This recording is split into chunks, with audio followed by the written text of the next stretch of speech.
भाग्य को कोसने वाले लोग इस कहानी को जरूर सुनें।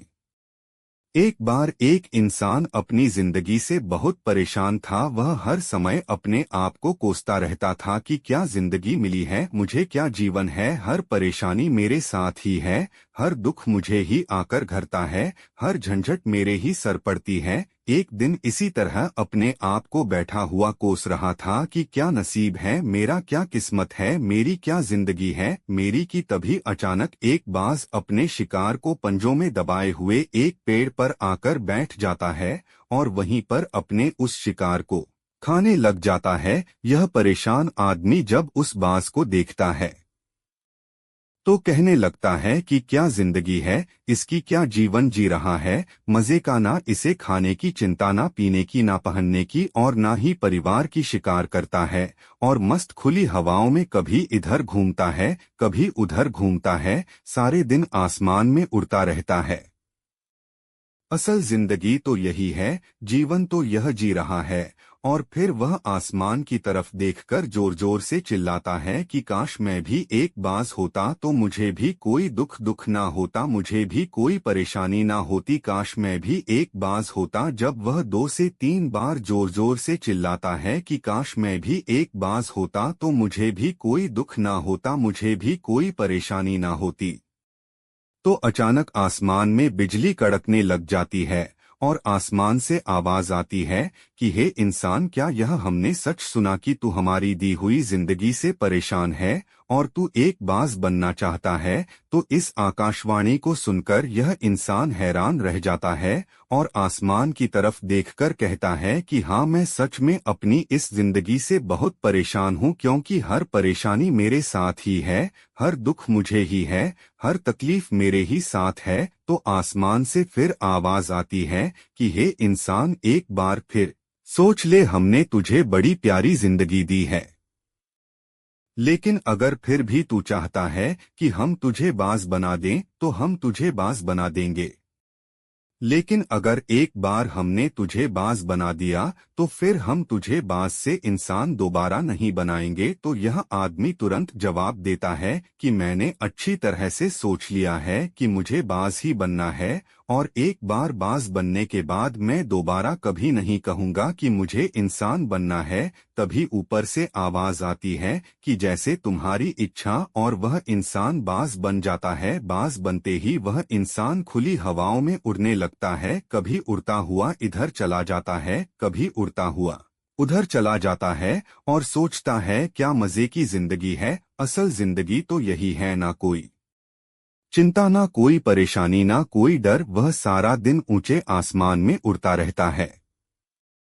2-3 मिनट पंख मारता है, उसके बाद पंख मारना बंद कर देता है और लंबे समय तक हवाओं में तैरता रहता है। इसी तरह हवाओं में तैरते हुए शाम का समय नजदीक आ जाता है तो वह सोचता है कि मेरे पास रहने का एक ठिकाना भी होना चाहिए, मेरा अपना एक घर होना चाहिए जहां मैं रात में आराम कर सकूं। तो यह सोचकर वह छोटी छोटी लकड़ियां इकट्ठा करने लग जाता है और एक ऊंचे पेड़ पर अपना घोंसला बनाने लग जाता है। एक एक लकड़ियां इकट्ठा करके वह अपने लिए एक सुंदर सा घोंसला तैयार कर लेता है और रात में उसी में सो जाता है और सोचता है सुबह उठकर शिकार भी करूंगा और सुबह उठकर फिर से मौज मस्ती भी करेंगे, खुली हवाओं में उड़ेंगे। सुबह होते ही वह शिकार की तलाश में निकल पड़ता है, हवाओं में उड़ता रहता है।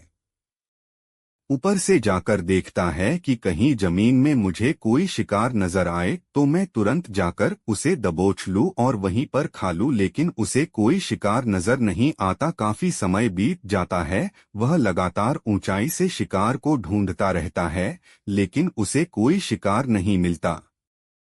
फिर पास एक जंगल होता है, यह उस जंगल में चला जाता है, यह सोचकर कि शायद वहां कोई अच्छा सा शिकार मेरे हाथ आ जाए। यह जंगल के ऊपर उड़कर शिकार को ढूंढता रहता है, जंगल के अंदर जाकर भी शिकार को ढूंढता है लेकिन इसे वहां भी कोई शिकार नहीं मिलता। शाम का समय नजदीक आ जाता है तो मायूस होकर वापस अपने घोंसले की तरफ लौट रहा होता है कि रास्ते पर थककर एक पेड़ के ऊपर बैठ जाता है। जब यह उस पेड़ के ऊपर बैठा होता है तो उसकी नजर एक बीमार चिड़िया पर पड़ती है, यह तुरंत जाकर उसे दबोच लेता है, उसके पंख निकालकर अलग कर देता है और उसे खा जाता है। उस चिड़िया को खाने के बाद वह अपने घोंसले की तरफ उड़ जाता है और रास्ते में सोचता है कि चलो बीमार चिड़िया ही सही, लेकिन कुछ तो खाने को मिला। वह अपने घोंसले पर पहुंचकर आराम करने लगता है और सोचता है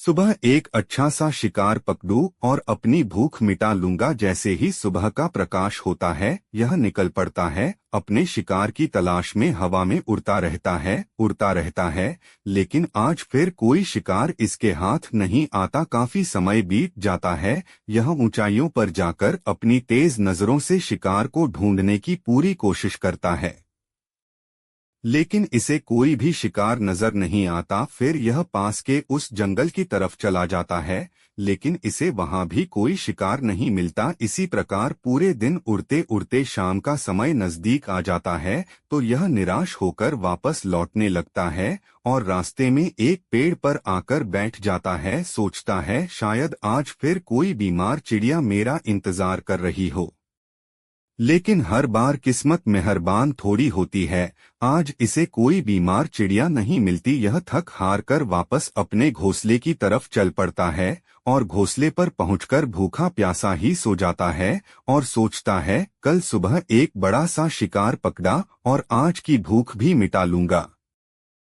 रात को अपने घोंसले में सोया होता है, गहरी नींद में होता है कि तभी एक भयानक तूफान आता है। इस तूफान की हवा इतनी तेज होती है कि इसके घोंसले को उड़ाकर एक जगह फेंक है और वे कहीं दूर दूसरी जगह फेंकते हैं, तो यह जहां पर गिरता है वहां नीचे एक नोकदरा लकड़ी पड़ी होती है जो इसके पंजे में गड़ जाती है और इसे बुरी तरह घायल कर देती है। तूफान के रुकने के बाद बारिश शुरू हो जाती है। तेज बारिश होती रहती है, पर यह किसी तरह से पेड़ों के नीचे छुपकर बैठा रहता है। बड़ी मुश्किल से इसकी रात कटती है। जब सुबह होती है तो बारिश रुक जाती है। बारिश के रुकते ही चारों तरफ खुशियां छा जाती हैं, चारों तरफ हरियाली छा जाती है। नदियां और झरने तेजी से बहने लगते हैं। सब कुछ फिर पहले के जैसा हो जाता है, लेकिन यह बाज अब पहले के जैसा नहीं रहा। इसका पाँव बुरी तरह घायल हो चुका है। इसके पंजे में जो लकड़ी लगी थी उसकी वजह से इसका पंजा बुरी तरह छत बिछत हो गया है। और मैं आपको बता दूं कि बाज का जो पंजा होता है वह उसके शिकार को पकड़ने के लिए सबसे जरूरी होता है, क्योंकि बाज अपने पंजों से ही अपने शिकार को पकड़ता है, दबोच होता है और फिर अपनी चोंच के माध्यम से नोच नोच कर खाता है। लेकिन अब इस बाज का पंजा बुरी तरह से घायल हो चुका था और वह पिछले 2 दिनों से भूखा भी था। यह शिकार की खोज में थोड़ा सा उड़ता है कि शायद फिर कहीं कोई बीमार चिड़िया इसे मिल जाए, लेकिन कहाँ बार बार कोई बीमार चिड़िया मिलने वाली थी। वह कुछ देर तक उड़ता है, लेकिन फिर भूख और दर्द के मारे थक कर एक पेड़ पर आकर बैठ जाता है। वह पेड़ पर आकर बैठ तो जाता है, लेकिन उसे पता नहीं था कि यहाँ एक और मुसीबत उसका इंतजार कर रही है। और वह मुसीबत यह थी कि 8-10 कौओं का एक झुंड मिलकर इसे परेशान करने लग जाते हैं। इसके ऊपर आकर इसके घाव में चोट मारने लग जाते हैं। उन्हें भी पता चल जाता है कि यह बाज घायल है और भूख की वजह से कमजोर भी है। यह बाज उनसे बचने के लिए थोड़ा सा उड़ता है और फिर जाकर बैठ जाता है, उनसे पीछा छुड़ाने का प्रयास करता है, लेकिन वह फिर इसके पीछे आ जाते हैं। तो यह फिर उड़कर थोड़ी दूर चला जाता है, लेकिन वह इसका पीछा नहीं छोड़ते और बार बार इसके पास आकर इसे परेशान करते हैं। कौवे अक्सर बाज के साथ ऐसा करते हैं, लेकिन फिर बाज भी उनके साथ एक खेल खेलता है। जब कौओं का झुंड बाज को परेशान करता है और उनका पीछा नहीं छोड़ता, तो बाज हवा में सीधी उड़ान भरने लग जाता है। वह तेजी से सीधा ऊपर की ओर उड़ने लग जाता है। कौवे भी उसके पीछे उड़ते हैं, लेकिन कुछ देर तक उड़ने के बाद कौवे ऐसी ऊंचाई पर पहुंच जाते हैं जहां पर उन्हें ठीक से ऑक्सीजन मिलनी बंद हो जाती है। उनका दम घुटने लग जाता है, उनकी सांस रुकने लग जाती है। तो फिर वह वहां से ऊपर नहीं जा पाते, पर क्योंकि बाज तो बादलों से भी ऊपर उड़ सकता है, इसीलिए वह तो ऊपर चला जाता है।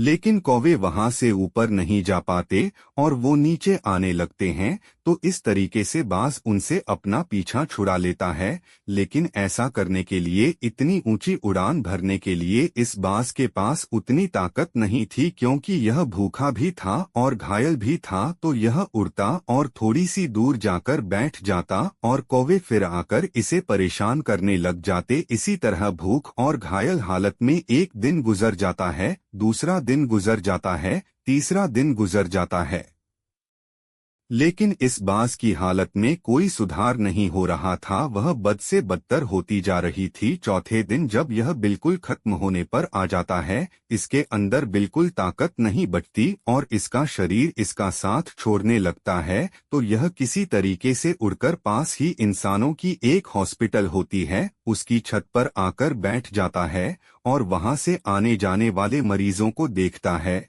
और अपने आप से कहता है कि काश आज मैं एक इंसान होता तो ऐसे छोटे मोटे जख्मों का हॉस्पिटल से इलाज करवा लेता या किसी को बता देता कि मैं भूखा हूँ, परेशान हूँ, मेरे साथ यह परेशानी है।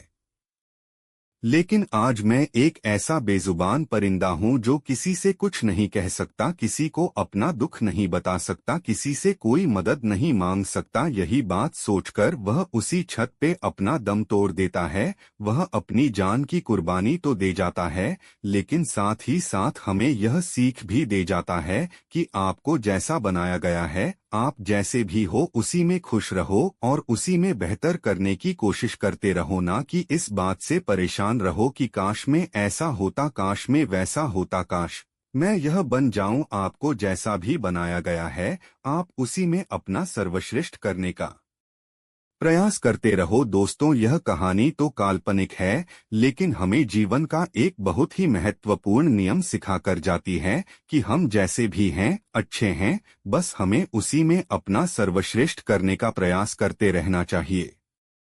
उम्मीद करता हूँ आज की वीडियो से आप अपनी जिंदगी में कुछ बेहतर करेंगे। आज की वीडियो में आपको जो भी बात अच्छी लगी उसे कमेंट बॉक्स में जरूर लिखें।